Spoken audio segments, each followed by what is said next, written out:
necessity of education. The necessity of education was increasing because industrialization was increasing.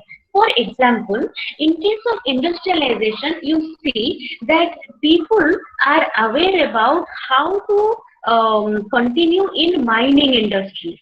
Then people are aware about how to continue in textile industry. But suddenly there is a requirement of production of China clay materials. Then people are not aware about what kind of production processes are to be used in China clay production. So they are going to have an education on clay engineering. So once they are exposed to clay engineering and such kind of production, they are also going to put their inputs in China clay production industries. So industrialization brought ample amount of scope for people to access education, and in the process, people were learning how to get exposed to new concepts, new methods of production, and it was helping them a lot. Okay, so tell me, how many of you have heard the car brand name Ford? କେତେ ଜଣ ତମମାନଙ୍କ ଭିତରୁ Ford ଗାଡି କିମ୍ବା Ford company ଉପରେ ଶୁଣିଛ? How many of you? Just you can randomly tell that yes, you have heard about the company name Ford. Then I will tell you Yes, the. ma'am. So Yes, you ma'am. We've have heard about heard it. the name Ford, like the so-called elite kind of cars are with Ford, Audi, BMW. All these are very elite class productions of cars.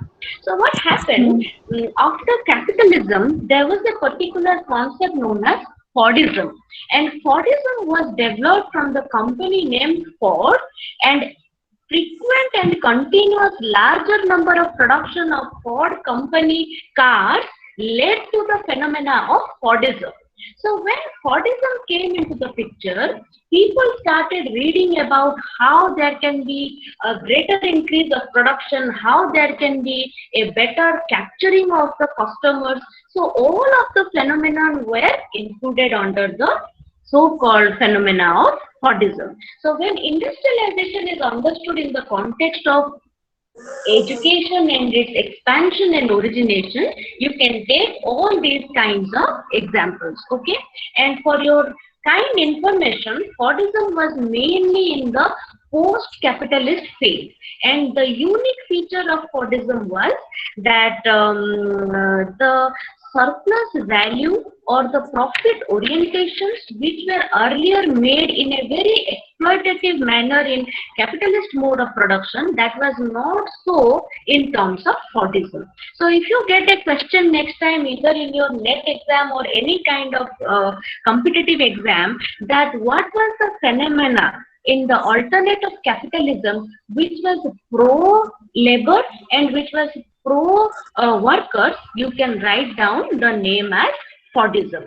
So students, while I am delivering you this lecture as a counselor, I would like you to make a small box, as we find in our IGNOU text also, that there is something task to take back on which you should make some study and try to get information. So I try to give you such kind of certain things which you can take back and learn and relearn. So here I would like people to write this terminology Fordism, Fordism, Fordism, and you please check into the details of Fordism, and information regarding Fordism will really help you to understand how industrialization and education was expanding in the then period of post-capitalist phase. Then next we come to the other point, which is known as enhancement of life skills. So enhancement of life skills means what?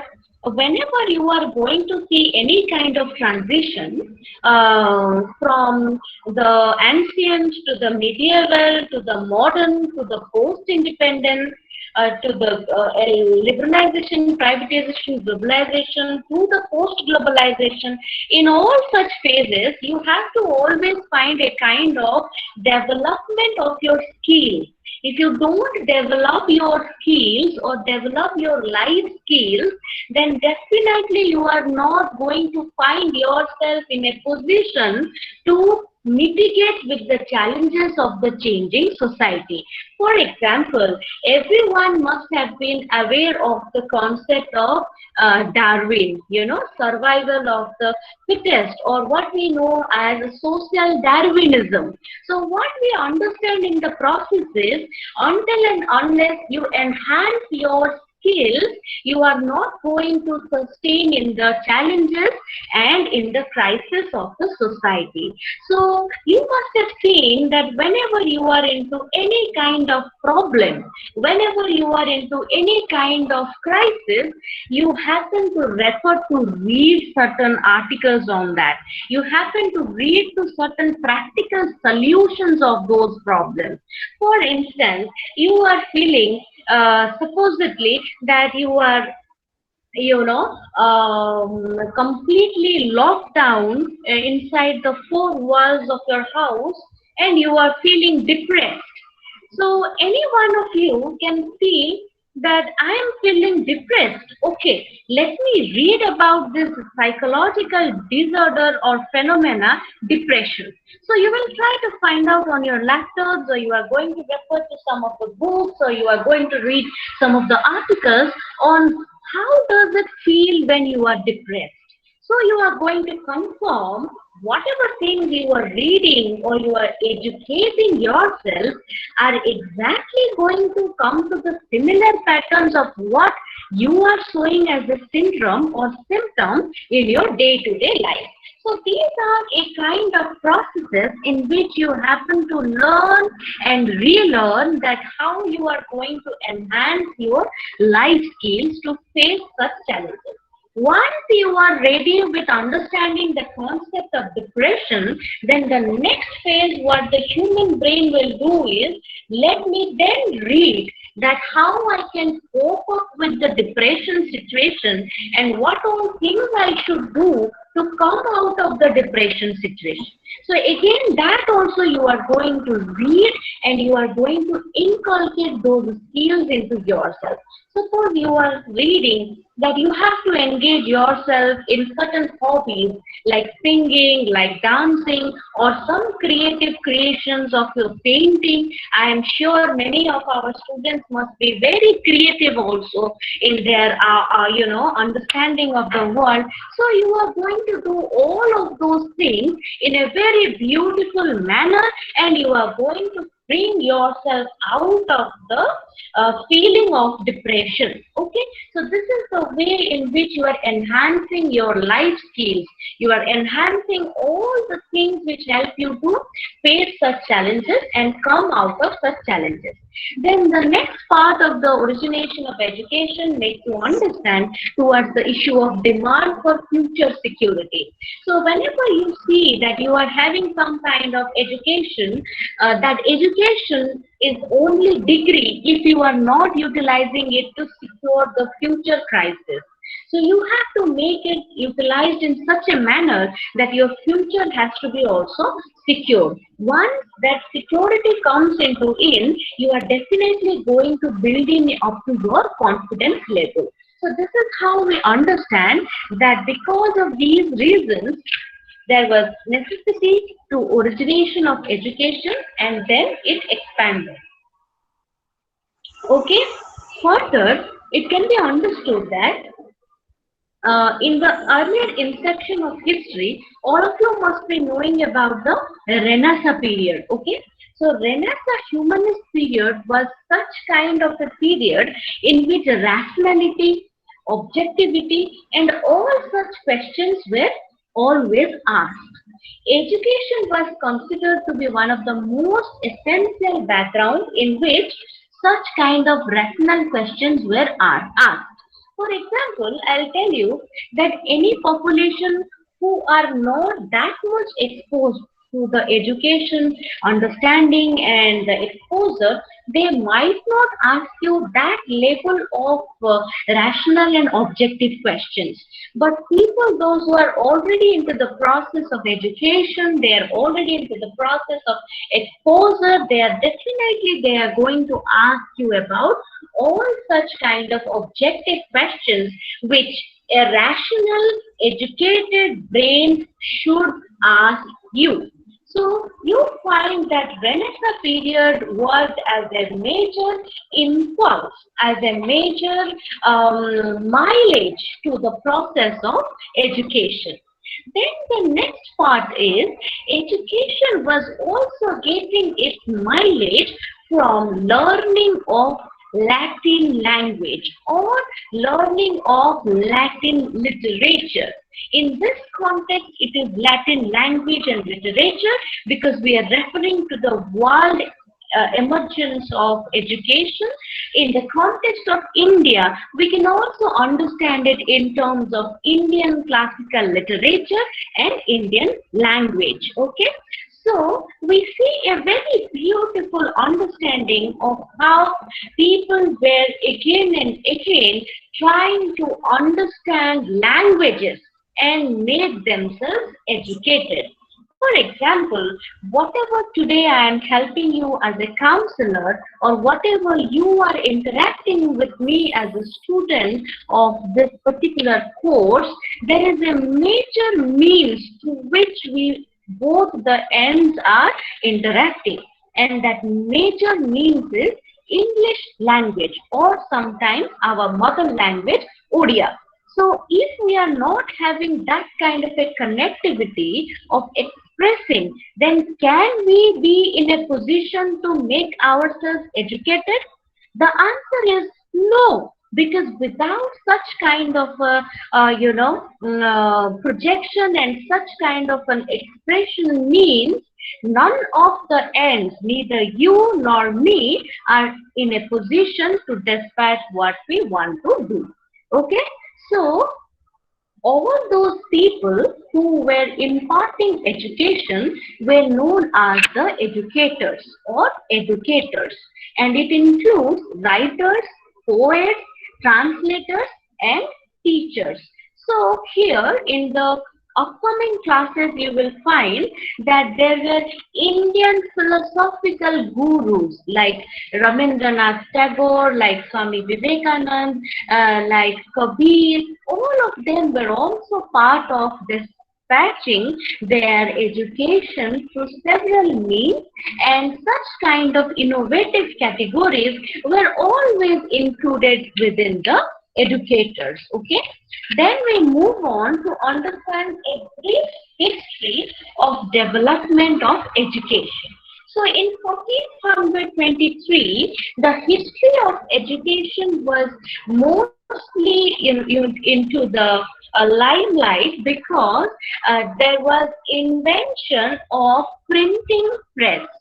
Until and unless we don't print books and materials, we can never get a proper channel through which we can spread education. Okay, so in 1423, it was a very, very essential landmark in the process of development of education, because then people started taking home some kind of printed materials. For example, like whatever I am demonstrating with you today, or whatever we are discussing from the PowerPoint presentation, I am sure all of you are trying to jot down some essential points out of this.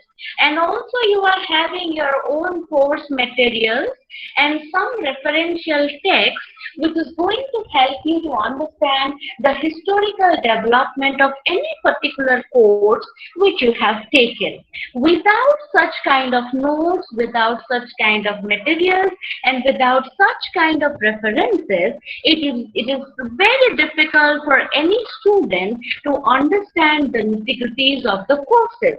So, whenever we saw that in the historical trajectory, the printing press was working, it brought a lot of change in understanding of the entire development of education.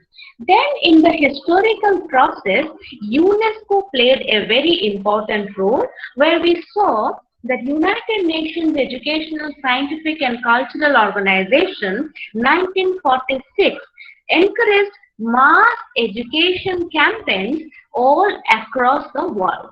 Education then was much more wider than literacy, and it included skills of several kinds of learning. Okay, and in this context, while we are trying to understand education, we are also trying to see what do we mean by literacy. Okay, literacy includes just the skills of reading, writing, and arithmetic. So many of you might ask me that why is it essential to understand literacy while we are trying to understand education? Okay, so this is a kind of comparative method of Imai Durkheim, which we are trying to implement here. When we are trying to understand education, we have absolutely understood it as we can understand, but to have a deeper understanding of education, we need to compare education with literacy. And when we compare it with literacy, we can understand the deep rootings of education and what are the connotations of the term literacy. Okay. First of all, very briefly, I must tell you that education is much more wider than literacy. Literacy means just to be able to read, write, and do some arithmetic calculation, algorithm, or these kinds of structural aspects. But education means something which is much more functional in nature, much more deep-rooted in nature, and in a way, the practical implication of literacy can be understood in terms of education. So the concept and practice of literacy refers to a new perspective reflecting societal change, globalizing influences on language, literature, culture, and identity growth. So what happened in the process of development of education, it was understood that you have to go in step-by-step process. So if the wider population is getting literated, the wider population is in a position to access to literacy, then definitely that population is going to be educated and is going to be in a position of disposing their functions in a wider holistic manner. Okay, so it was understood that the influences on language, literature, culture, and identity growth was always found from the literacy rate as well. The functional approach to literacy was evident in certain programs. So as I have already told you that UNESCO was functioning, UNESCO was trying to undertake several kinds of programs through which it can encourage education and make wider spread of literacy. So one such program was Experimental World Literacy Program, in which UNESCO took a leading role and many thousands and thousands of numbers of members of society across the entire world were part through such kind of EWLP program. Okay. Then literacy concepts can be widely understood by referring to Paulo Freire 1975 to several elements such as, so to get a more deeper understanding of literacy concepts, Paulo Freire has tried to give us three major aspects of literacy in terms of conception. The first one is critical literacy. So what do you mean by critical literacy? The term is used to refer to the capacity of an individual to participate as an active citizen given to critique national and international practices, claiming rights and challenging power structures. So here, I would like all of you to understand this concept that whenever a person or a group of people are able to be literate, they also happen to develop a kind of cognitive process in which they are able to ask critically some questions and analyze critically whatever they have been taught. Okay, so critiquing the national and international practices, claiming rights and challenging power structures are always essential component of critical literacy. So that means, suppose I will give you any understanding of a piece or any kind of homework, you are going to think and rethink and analyze on that so that you can ask questions and critically try to work on those tasks, thinking that what is the national implications of this, what is the international implication of this, and how the rights and challenges of the power structure can be questioned through all these issues. So that kind of an approach is known as critical literacy. Next, we come to the concept of autonomous literacy. So you must be hearing about all these autonomous literacy concepts from the year 1980 onwards, where UNESCO refers to a skill acquired with no reference to value and context. So, to make you people understand about autonomous literacy, I would like to refer to you to these educational institutions. Like you must have heard about some autonomous colleges or some autonomous bodies. So, what do you mean by autonomous colleges or autonomous bodies? That means whenever they are framing their rules and regulations, it is solely and all in all concerned to their own way of functioning and their own way of disposal. They are not answerable to any such kind of relative co-concepts or relative co-institutions. So when we understand autonomous literacy, it refers to the literacy of skill acquirements with no reference to any value or context. That means, if I would say the literacy understanding of India and the literacy understanding of America and the literacy understanding of South Africa, all of them are going to be different, then we are not going to understand the literacy of all these three continents in the reference to the relativity. Rather, we are only going to understand the literacy of India in the context of Indian society. We are going to understand literacy of America in the context of American society, and we are going to understand the literacy of South Africa in the context of South African society. So this is the process in which we understand autonomous literacy. We are not relating to any kind of relativity in the entire process. Hope you people are clear about what it is meaning to. And the last concept which we are trying to understand in order to understand literacy concept is ideological literacy, which refers to mediation of literacy by social and political ideologies. So what do we mean by social and political ideologies? For example, when we are saying about Gandhian ideology, that means all of the whole population who are trying to cherish and trying to practice Gandhian ideology are into the category of ideological literacy. Suppose I give you the example of socialist thinker Jayaprakash Narayan or maybe the Loya movement. All of those socialist people who are following the ideology of Jayaprakash Narayan and Loya are definitely going to be a part of the ideological literacy because they are following that particular domain.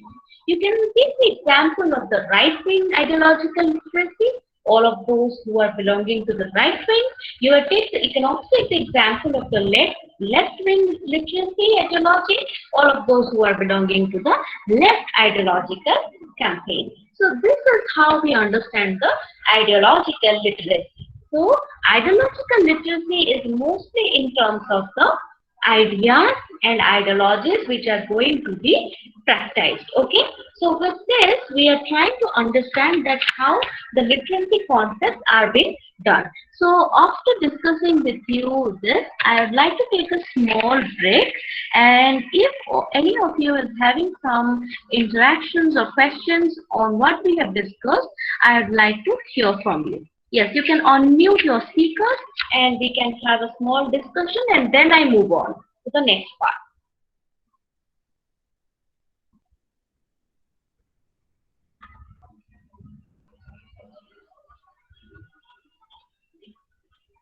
Yes, can you people hear me?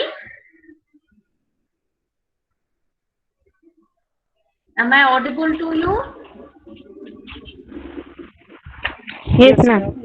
Yes. So we will have a brief discussion and then I will go ahead. Yes, tell me. Is everything understandable to all of you? Samusta buji paucha? Yes, ma'am. Is there something which you need me to discuss or should we go ahead?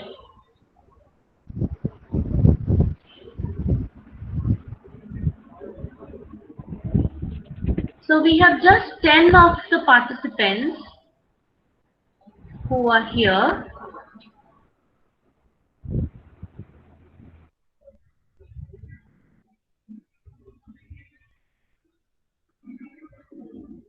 So I think then we move. Ma'am.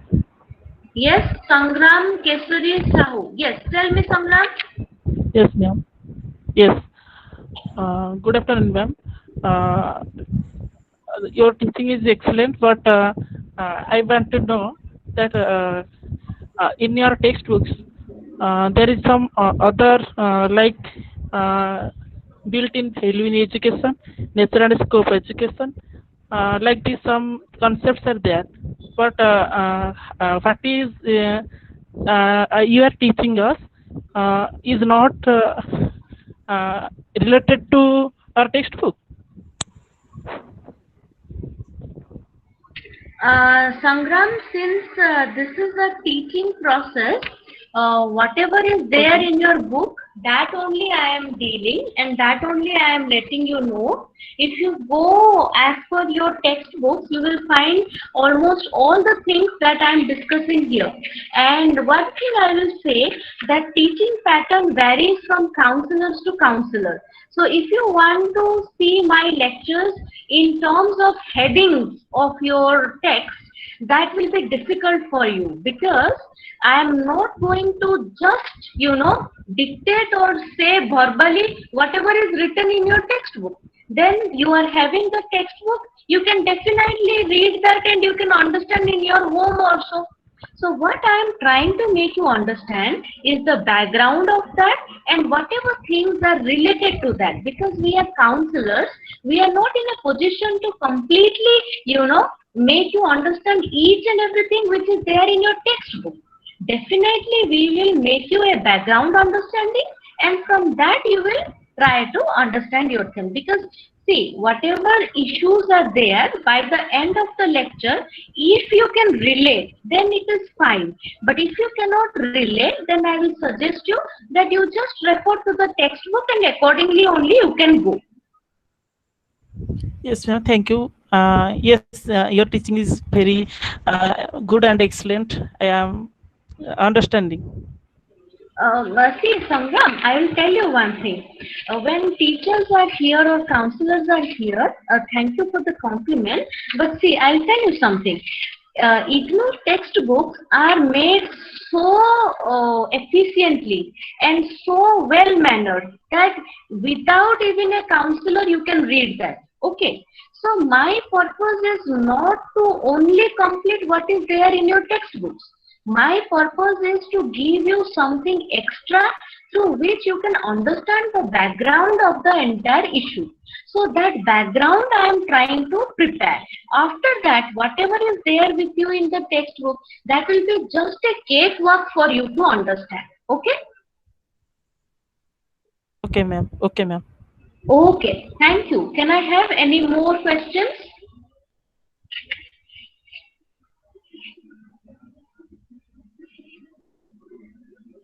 Yes? Anyone else who wants to discuss?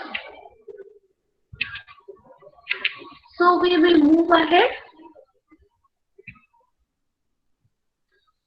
Yes, ma'am. Okay, so we go ahead now. Yes, You ma'am. can, you have something to ask?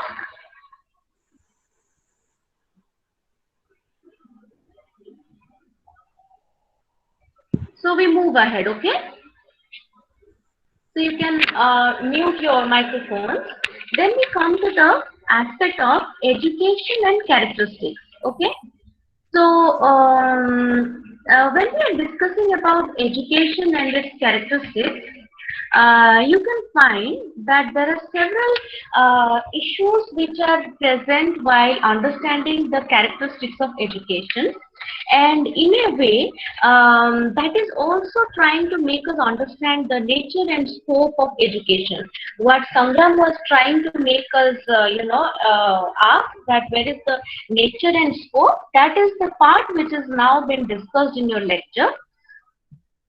While you are trying to see that how education is having its nature and scope in understanding the society, we are also understanding that education is having such characteristics. Okay, so education and social roles are very important to know, because education as a preparatory ground for social roles are always present in the society. So what happens is, inside the state, we always find a kind of image of idealistic state. So here I will try to refer to Weber, who tries to make you understand about the ideal type. That means whenever in society you are trying to understand any particular role, maybe role of a father, role of a mother, role of a sister, role of a sibling, role of a partner, whatever role you are trying to understand, it is always made in terms of ideal form or idealistic way. So education tries to make you understand in a better way that kind of a role, that in which you can understand that how particular role of mother should be, how particular role of father should be, or how particular role of a citizen of a country should be. So the nation state description and all kinds of things are important through understanding of this idealistic state. Then education also helps in imbibing morality, good life, and secured value system. So which I have already told you that education is a gateway to which you can learn morality, good life, and secured value system. Then the next part is, there is a reference to Plato, who is trying to divide three kinds of classes in understanding education and social roles. So he is saying there are mainly three categories. What are the three categories? First, the intellectual rulers or philosophers, that means the king. The king, how they were trying to be educated. Like you must be recalling that whenever in the initial period kings were trained, they were sent to the gurukuls. Okay, they were sent to the ashrams in which they were getting training of how to fight a war and how to be Kshatriya. So all these kinds of education and learning were found in the ashramas. The next category is the auxiliaries and the military defenders. What is the meaning of auxiliaries and military defenders? These were the military troops. They were not the elite, but they were the military troops. The last is the workers who produced goods and services. So these are the last category of service group who try to understand education in such a manner that they can serve the other categories of the society. So this is how you understand all the three categories of education and social roles in society. First is the intellectual rulers or philosophers, second is the auxiliaries and the military defenders, and third is the workers who produce goods and services. Then we see the next aspect, that is education as cultivation of reasoning abilities. So what happens is that, as I have already told you, that since the Renaissance period, you understand how education is trying to help you in cultivation of reasoning abilities and cultivation of several kinds of things. We understand that there are mainly two kinds of reasoning abilities. One can be the inductive reasoning, where you see that general inferences are there and from that particular instances are taken. For example, I'll give you, all men are mortal. That is the reason why Ram being a man is also mortal, Hari being a man is also mortal. This is an example of inductive reasoning. The next part is the deductive reasoning. What is deductive reasoning? It is a process in which deriving of particular inferences from general instances. So here we can see Ram is mortal, Hari is mortal, therefore all men are mortal. So these kinds of reasoning and rationalities are always developed due to the understanding of the reasoning which is being shaped by education. Then the next is value system. Earlier in one of our discussion, you must be remembering, I was asking you that it should not be in the context specific with value orientation. But whenever we are taking a particular thing within the society, definitely value is going to be attached. For example, education in Indian society, education in American society, education in South African society. So education in and within Indian society is definitely going to be related to the value system. So the more the people are committed and the more the people are attached to the values, we find that people are more accepting the dimensions of education, and it helps them in understanding the cognitive processes as well. So education imbibes all kinds of liberal ideas as well. So whenever you are trying to see any kind of liberal ideas and ideology, that is because of education which is being done. Okay. The next part is also going to deal with the Greek contributions to Western education. So this is also a continuation of the nature and scope of education, where you see that a profound conviction of the possibilities of achieving human excellence is found. That means whenever you are trying to see a kind of Western education, you see achieving of human excellence. As we all of us know that without education, it is difficult for us to have some kind of excellence. The same thing is repeated here, that whenever there is Western education or Eastern education, we can then only think about achieving human excellence. Without that, it is difficult to have the excellence. Then we have education had civic purpose related to the political well-being of the community. So whenever there is a political well-being, definitely the political leaders would be in a position where they must have access to higher level of education. You can also see some cases where the education level might not be that high, but they have to, dispatch a lot number of diversified duties. And that happens because even if they are not educated in terms of degrees, but they are educated in terms of their knowledge. Like, for example, you take example of many of the leaders. Those might not have such high degrees with them, but they will be having a lot number of thick base knowledge, depending on which you can find their service to the society.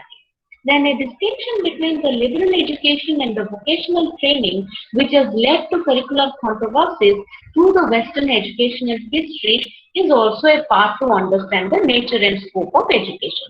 So what is this particular third point?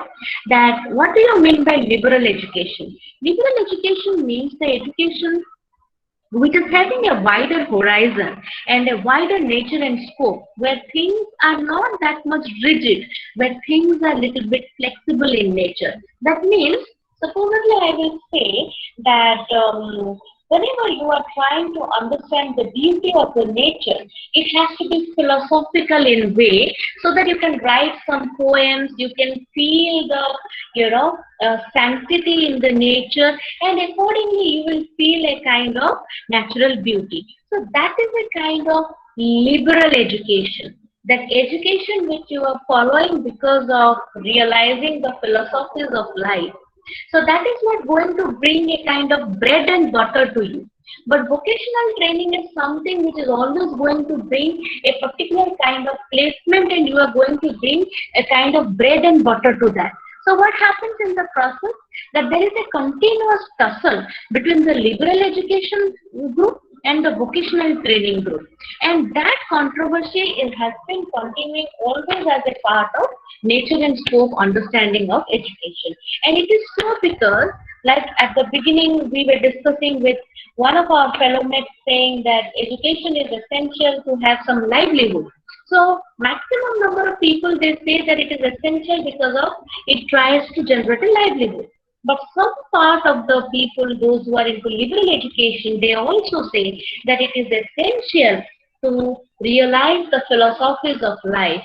It is not always going to end up in generating livelihood, and it is not always going to make you enter into the category of breadwinning. So this is how we see a kind of continuation of controversies within the ambit of nature and scope of education. Then we come to the next part, that is education and cultural system. So Kumar Swamy 1983 explains that meaningful educational system pursues the following ideas. Suppose in a process of understanding how education and cultural system is interrelated and interlinked to each other, you can see certain essential elements. First is like the universal philosophical attitude. Then second is recognition of sacredness of all things. Okay. So what do you mean by universal philosophical attitude? So suppose like one philosophy you are following, the philosophy of Gandhianism, and someone is coming to you and saying the philosophy of maybe Rabindranath Tagore. So you will say, or the philosophy of B.R. Ambedkar. So you are going to say that since I am a follower of Gandhi, I don't want to adhere to the philosophy of B.R. Ambedkar. So there it is not going to be a culturally accepted education role. Whenever you are an educated a person who is integrated to its own cultural system in an enriched manner, you must find that the universal philosophical attitude must be all encompassing to the Gandhian philosophy also, the Ambedkar philosophy also, and all kinds of philosophical orientations of Rabindranath Tagore, Vivekananda, etc., etc., in a very balanced manner. So you should not be in a position to reject or close your doors of acceptance to any other kind of such ideologies. Then you can see recognition of sacredness of all things. So an educated person who is inclined to the cultural system finds a kind of sacredness or a kind of purity, a kind of sanctity, a kind of positiveness in all the adverse situations. So that is always to be practiced. Then you have religious toleration.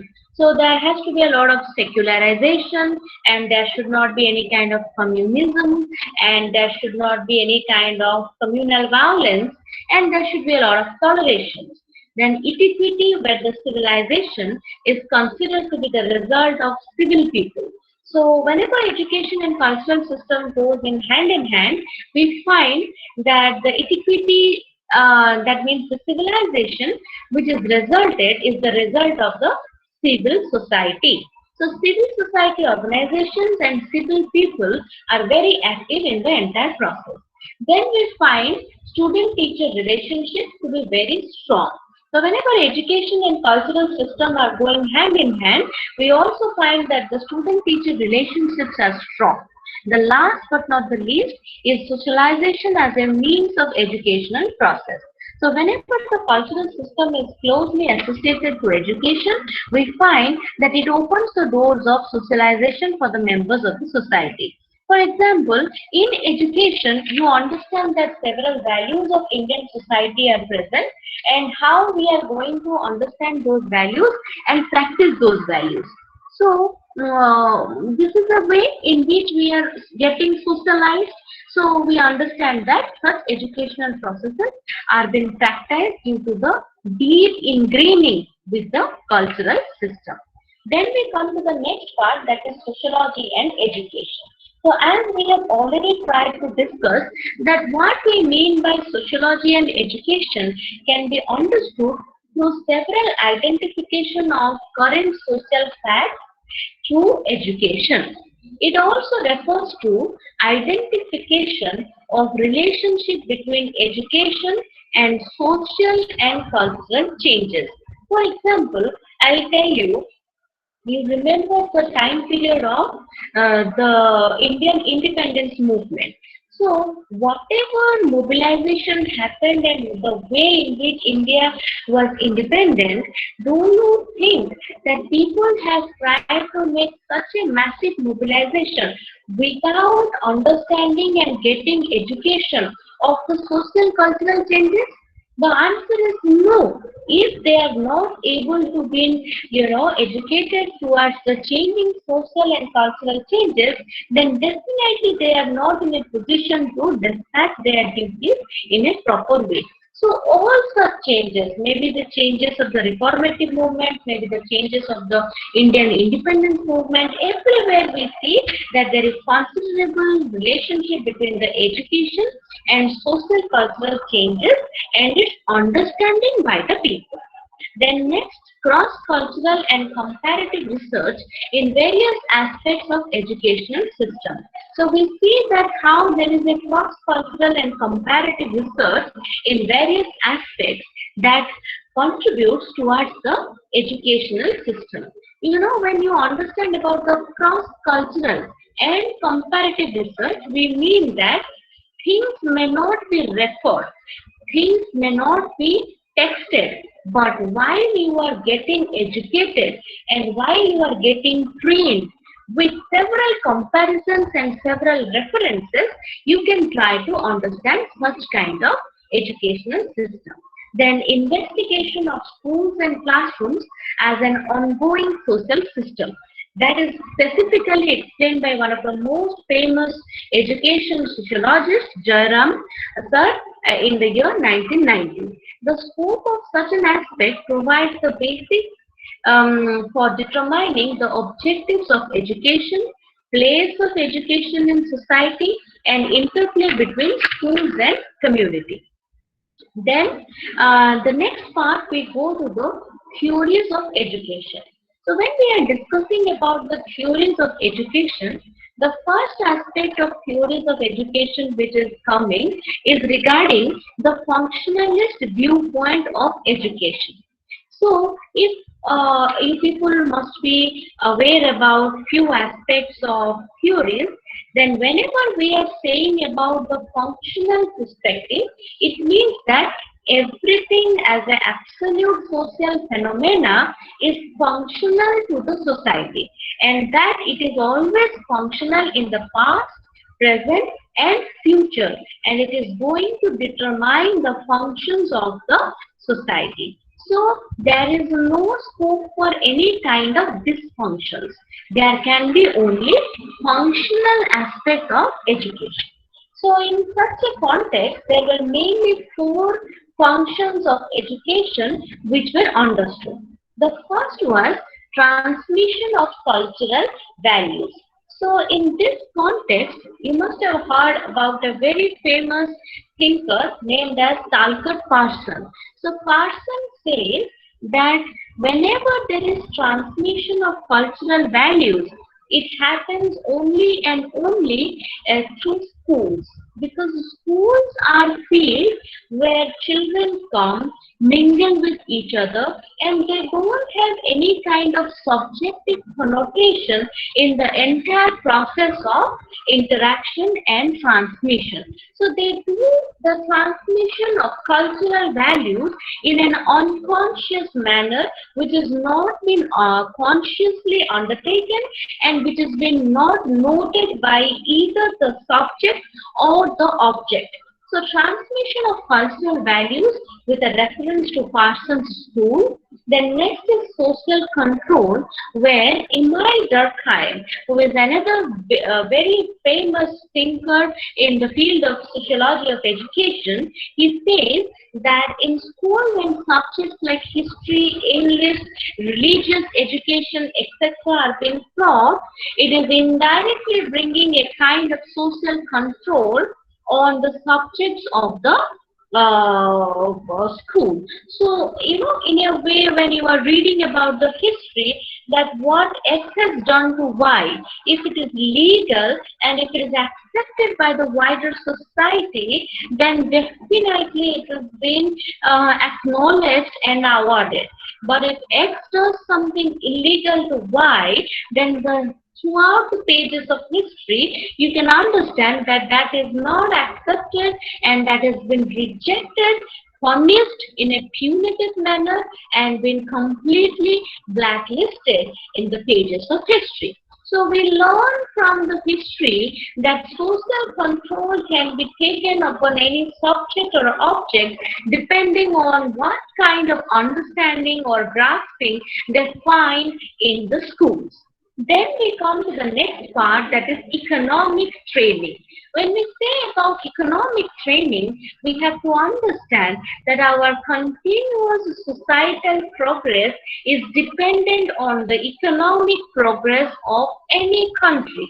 Whenever we are trying to understand the net output towards the development of economy, we have to understand that there needs to be people who are trained to serve in that kind of an economy. For example, in Indian society, we have the LPG model, that is liberalization, privatization, and globalization. People, those who are serving in Indian society, are also trained to serve in that kind of a developing society and developing economy. Similarly, America being one of the most developed nations, people those who are serving to the American economy are trained the way to serve to the developed nation. And people those who are serving to South Africa, for instance, it being a kind of underdeveloped country, people within such economy are trained to serve to the underdeveloped countries. So these are the distinctions in which we find that people happen to get economic training in a distinctive manner to serve to different kinds of economy. Then the last thing which we are discussing in this context is social selection. Davis and Murray always try to explain us regarding the occupational social selection and distribution of positions in the industrial society, which leads us to understand the last factor of functional perspective of education. So what Davis and Moore say is that whenever you are trying to see a person who is at the manager rank, who is at the top rank of the hierarchy, then definitely the social selection must have been made as per his suitable degrees and as per his suitable exposure to the experiences in that particular field. Similarly, people those who are serving in the medium category or in the medium ladder of the hierarchy must have been exposed and having such kind of medium level of education. And last, those who are serving at the grassroots and the ground root, they must be also having such kind of exposure as compared to the middle and the higher categories. So the social selection is always based on the kind of deserving educational levels and deserving experiences in particular fields. So the entire understanding of these four functions of education brings us to the conclusion that the functionalist viewpoint of education is always emphasizing and re-emphasizing on the functional aspect of education, and it denies to see the negative aspect of education or any kind of loopholes in the entire process of education. Then we come to the next part, that is conflict perspective. What do we mean by the conflict perspective? When we are discussing about conflict, all of you must be having some idea on the conflict perspective that is being given by Karl Marx. Conflict means a continuous conflict and tussle between the haves and the have-nots, between the rich and the poor, between the bourgeois and the proletariat, and between the so-called rich and the poor. So a continuous tussle and a dialectical relation between all these groups throughout the pages of history is what is resulting in the conflict perspective. Now the major question comes that we have understood this in terms of capitalist society. But here when we are discussing about the conflict perspective on education, how can we relate such kind of an understanding to the education which has been built up in schools, colleges and educational institutions? The answer to this is the conflict perspective says that society is in a state of perpetual disequilibrium, and yet it is being maintained as a body by powerful social groups that coerce cooperation from the less powerful. They treat society as divided into dominant and subordinate groups, and they are characterized by continuous struggle and conflict in between them. So what do you understand by this? As we were referring, that there is a continuous disequilibrium in the society, and in such kind of a disequilibrium, the powerful social groups always try to coerce and dominate on the less powerful group. So, from these categories of rich and poor, haves and have-nots, powerful and less powerful, definitely children are going to go to schools and they are going to have their seats in particular classes. So when such kind of disequilibrium and this imbalancement and kind of, distinction is being expressed within the classroom, that is making us to understand about what conflict approach in education tries to make us understand. So in this context, there is a very famous conflict thinker whose name is Louis Althusser.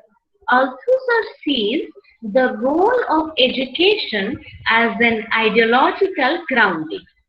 Capitalist values are promoted via the hidden curriculum of informal learning. So as I have told you that the distinction between the haves and the have-nots also persists inside the classroom. Here, Althusser is trying to make us understand that whenever you are trying to understand the curriculum of a particular thing, of a classroom or a course or a subject, you see that the capitalist value systems are hidden within the curriculum. The curriculum is not made in terms of learning of the working class or the less powerful and the poor categories, but the curriculum is always made in terms of the rich, affluent and the bourgeois categories, so that their children are more benefited. Althusser argues working class children never come into contact with ways of thinking that they would be challenging the status quo. That means all those who are into the working class and all those who are into the serving class, they are not being trained in such a manner that they can challenge the status quo of the rich people, that they can challenge the status quo of the more powerful categories.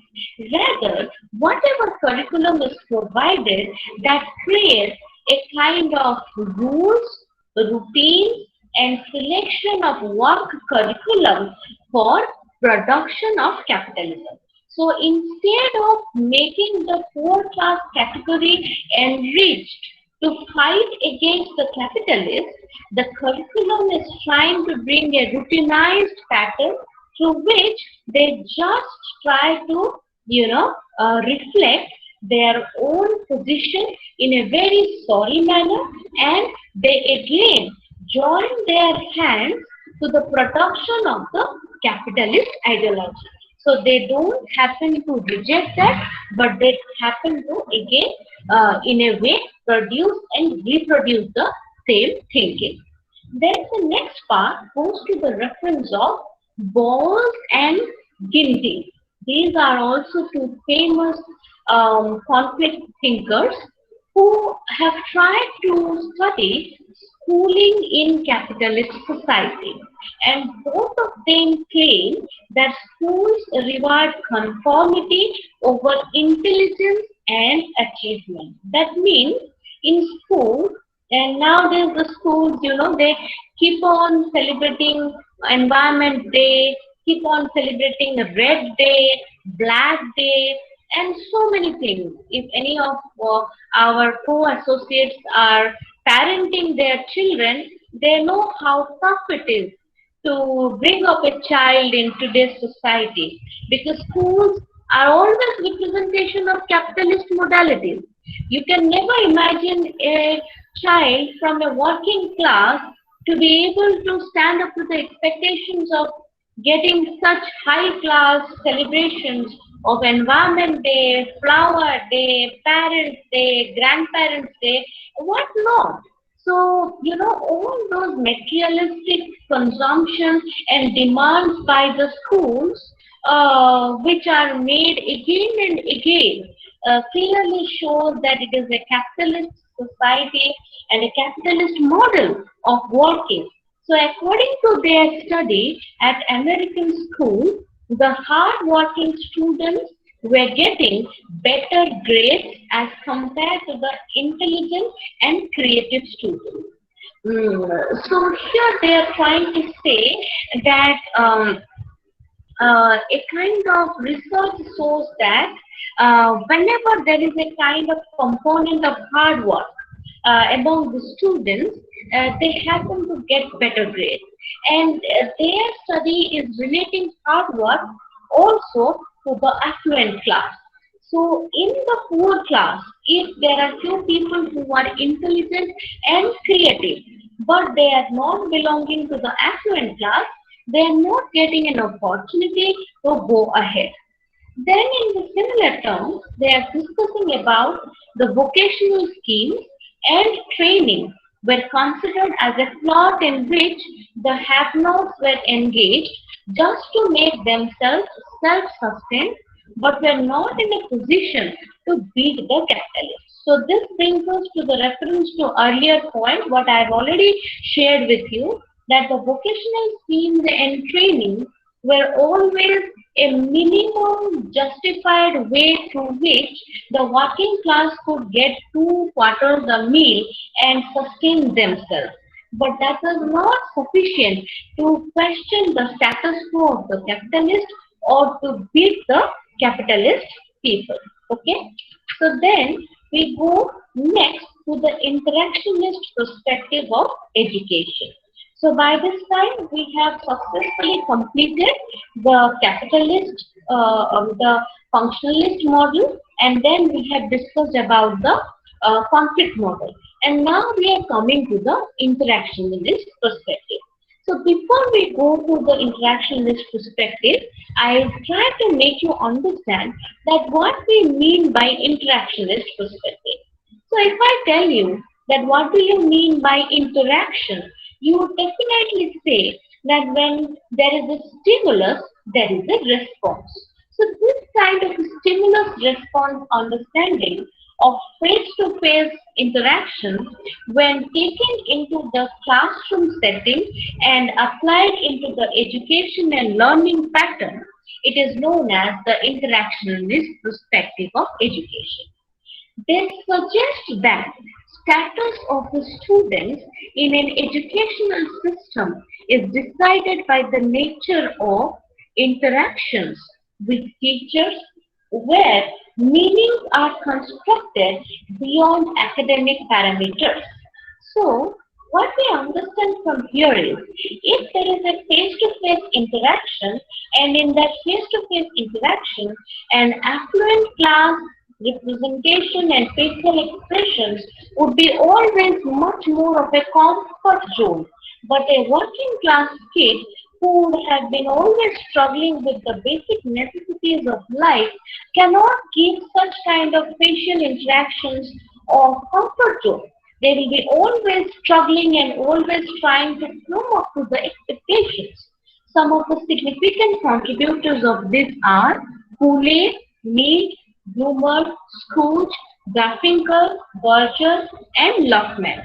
Kool-Aid's concept of the looking glass self theory also explains how students develop an idea about their own self while interacting with others. So what happens here, that whenever you are discussing about the looking glass self theory which C.H. Cooley has given, supposedly I'll try to focus on this particular thing. Affluent class category kid is interacting with a poor background category child, then the poor category kind of child tries to understand what is being told by the affluent category through the behaviors, through the facial expression, and through the patterns in which they both are interacting with each other. So what happens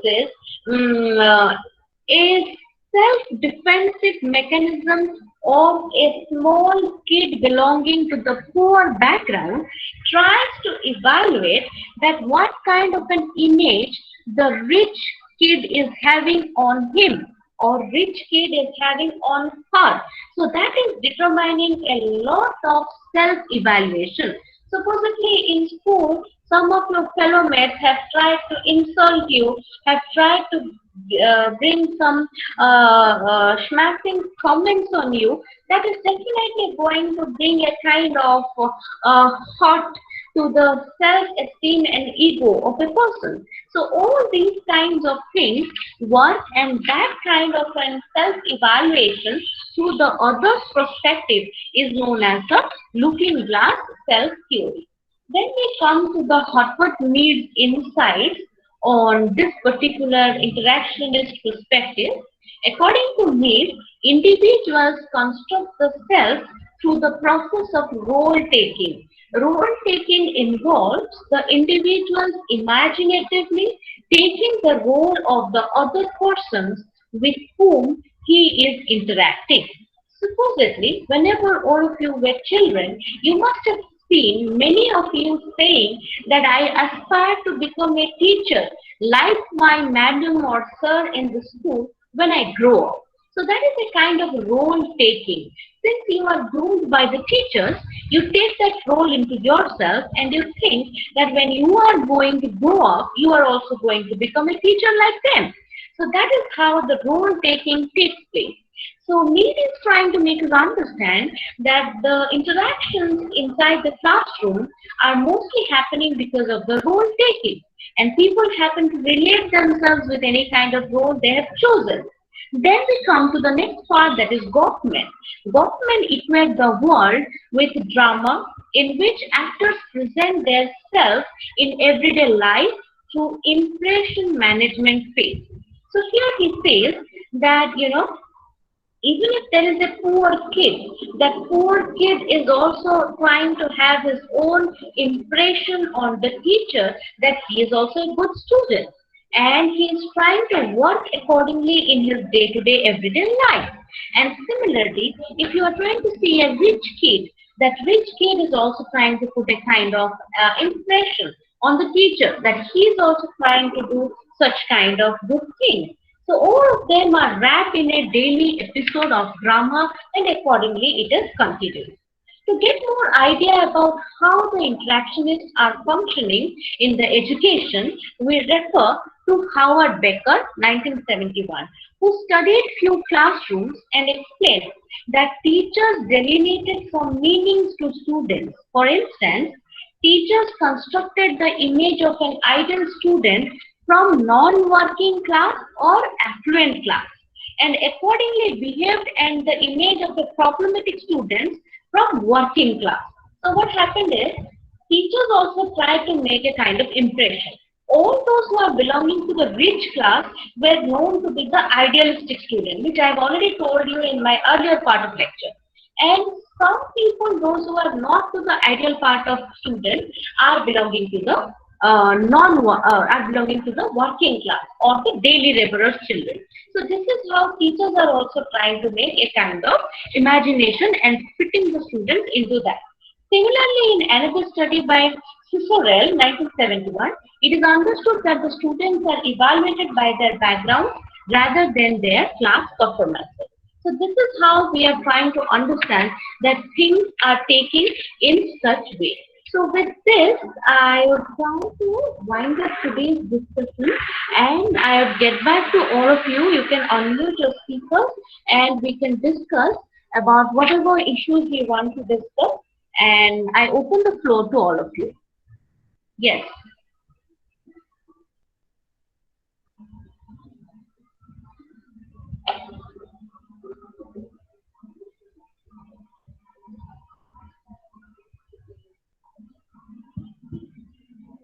Yes, you can ask me question and we can have a small Ma'am, discussion. Praveen here, ma'am. Yes, Praveen? Ma'am, can you please once again tell me, I mean, what is the difference between inductive reasoning and deductive reasoning? Uh, I just misunderstood. If you, No, this is a very simple thing. Whenever you are trying to make any kind of understanding of reasoning, supposedly there is inductive reasoning. Okay, so inductive reasoning means you are having a kind of wider generalistic perspective. From that, you are inducing. Okay. So, like, okay, so for example, I will say that all students of IGNOU are excellent. Therefore, Ram is excellent, Praveen is excellent, Sagram is excellent, Anupama is excellent. So, in this way, we are going. That is inductive. Okay. So, first the general thing we have told, and from there we are coming to the step by step. Because we are saying the deductive thing, then we will go the reverse way. Praveen is an excellent student, Sangram is an excellent student, Amapuna is an excellent student, Ikeshri is an excellent student. Therefore, all students of the group into the course of this are excellent. You get my point? So okay, it's like as per the terminology, inductive reasoning, deductive reasoning, or mainly if someone of you are indulged with logic or philosophy, there we say it as inductive logic and deductive logic. Okay, so it's very simple to understand. That won't be an issue for you. Okay, okay, ma'am. Thank you, ma'am. welcome. Anyone else? Yes. Ma'am, Sangram here. Ha, Sangram, tell me. Ma'am, I want to know about conflict theory again. Sangram, whenever we are saying about conflict theory, we are always trying to focus on what kind of conflict or what kind of tussle is going on between two categories of haves and have-nots, rich and poor, affluent and less affluent, more powerful and less powerful. So when these all categories we were seeing in the capitalist mode of society, it was a different story. But when we want to understand conflict perspective from within the classroom, we saw that inside the classroom also there were a kind of conflict and there were a kind of continuous tussle between the kids of the affluent family and the kids of the poor family. So there was continuous struggle between these two categories. A kind of self-defense mechanism works into that. A kind of interactionist behavior works into that. So in simple terms, if you want to understand conflict perspective in terms of education, you have to understand that whenever there is reflection of the bourgeois and proletariat category in terms of education accessibility and in terms of education adhering inside the classroom, that can be also known as a conflict perspective of education. And I have already discussed about the major thinkers like Marxian perspective, Althusser perspective, Gillies perspective, all these perspectives we have discussed. And you can refer to your textbook also. It has been very beautifully and extensively explained in your textbooks. Okay, ma'am. Thank you. Yes. So anyone else who want to come in or discuss?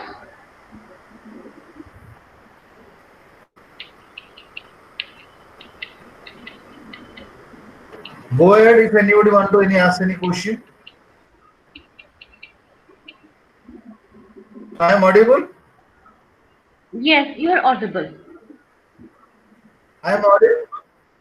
So I'm telling to all the learners, I mean whatever the invitation I send it to you, your class will continue May 22nd. Okay, you have a 4 paper, 1, 2, 3, 4. So the MSO E1 will continue up to 29. Then E2 it will start from 30th to. Then your third paper will start on June 7 to 14, and your fourth paper is on 15 to 22. And what are the optional paper you would update, like your 3 and 6? So that you are not made any schedule. When the political science course will start, then you will invite you in that group. So you can join class on there. So I mean, I can tell you, students, you are very fortunate. I mean, due to this pandemic, due to the online, you are getting a very good faculty members. Like, I mean, Bani Bihar, like, I mean, because what is the problem? Suppose somebody from, I mean, Fulwani or somebody is from Raurkela. So these teacher cannot move to that place. So now a good opportunity. The excellent teachers, I can tell you, the excellent academic counselors. So they are teaching you. So don't chance, and what I which ways is presenting. I feel it's a tremendous. I don't know how you are feeling. So you tell your friends also, because very few numbers are joining. Don't lose this chance. And also, I mean, the recording is available. I will put it in the your WhatsApp group. So dear learners, I just request you to please kindly inform your friends, because you know lot of whatever the reason, you tell them, they will join. And Yes, Santosh sir, I'll also add on to all our learners here that recently I had taken a class for Open University. So there were more than 120, 150 students in that session, and there was heavy discussion, and we crossed the time limit. So as sir is saying, Santosh sir is saying, more number of students should join. Yeah. Yes, over to you, Santosh sir. And dear learners, see, might be you are not receive a study material, but I given you soft copy at that WhatsApp group, and I am sending you mail also. Before please go through with your materials. One way it will go some, because you will not out. Because map has presented 1.5 hours, 140 minutes. After that, if you no doubt, that means you are not studying. Rightly, don't take it otherwise. Before coming class, at least see your books. If not, hard copy is present with you, but I had provided the soft copy. So it's kind request to all of you, before coming to next class, because tomorrow is the next class. Ma'am will discover the different thinkers, okay, educational thinkers. So please go through the materials.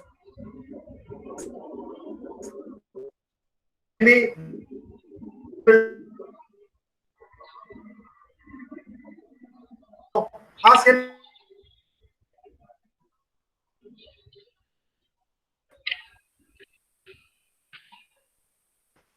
Go ahead, students. Okay, Santosh sir, there is Itishri who is asking one question. What are the functional aspects of education? So I will tell you that whatever functional aspects we have discussed is related to the areas of nature and scope also, which we have discussed today. When we are discussing about the functional aspects of education, it is including how education is related to the value system, how education is trying to bring employability, how education is imbibing a kind of strong cultural system, how education is trying to spread the liberal value systems. So many of, I think, 5 or 6 points we have discussed. So that is also available in your textbook. That also you can refer, and the functional aspects of education can be understood in these ways. After that, you can also refer to the functional theoretical dimension, where we have discussed about mainly these 3-4 areas, where we are seeing about the social control, how education is helping in social control. Then we are discussing about economic training, how due to education the people those who are serving the economy in different parts of the world, they are trained. Then you are also having within the schools how person is saying that there has to be a liberal thought process. Then you are seeing how Durkheim is saying that with understanding of English and history and other kinds of curriculum education, we are developing the holistic personality. So all these are parts of functional aspects of education. Okay, Itishri, I think I have made your doubt clear. You can refer to both these aspects, the generalistic understanding of nature and scope and the functional perspective of education for your doubt clearance. Okay? Yes. Yes, Santosh sir. You can continue. Or if anyone has any doubt, you can ask me. You can write it in the chat box also.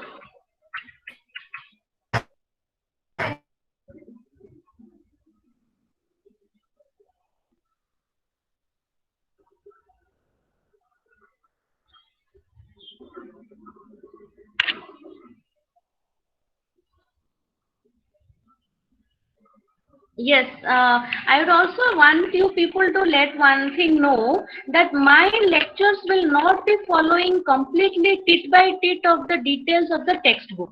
Whatever I am trying to make you understand will be making a wider understanding of the issues which are dealt in your textbook, because I consider that we are academic counselors. So if we follow whatever is written in the textbook, then we are not offering you anything extra.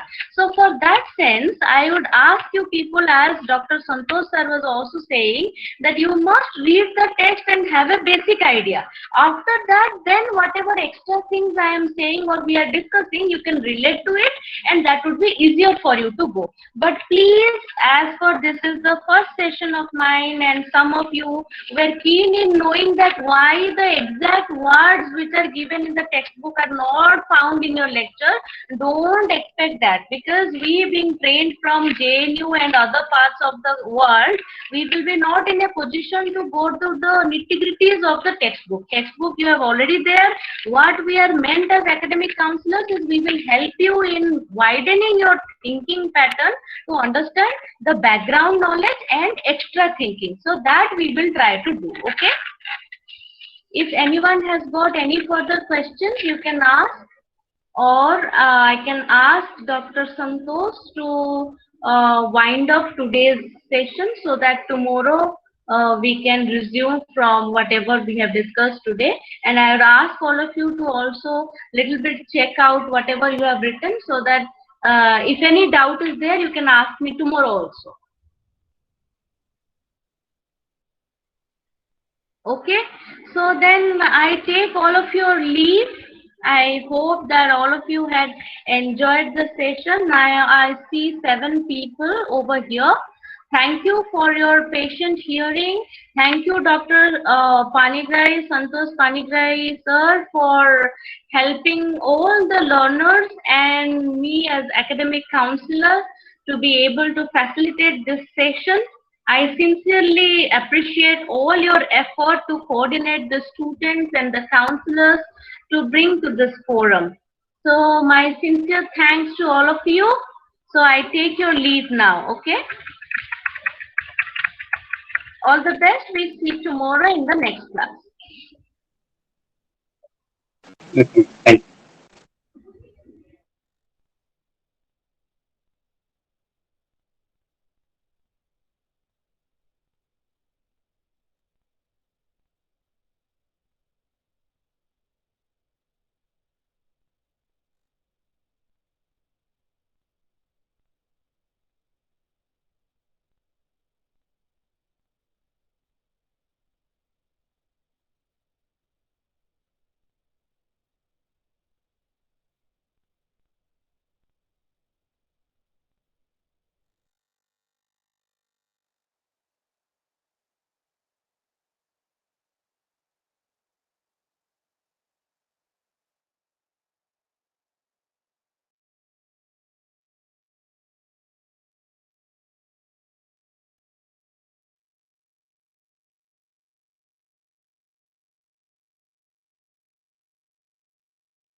challenge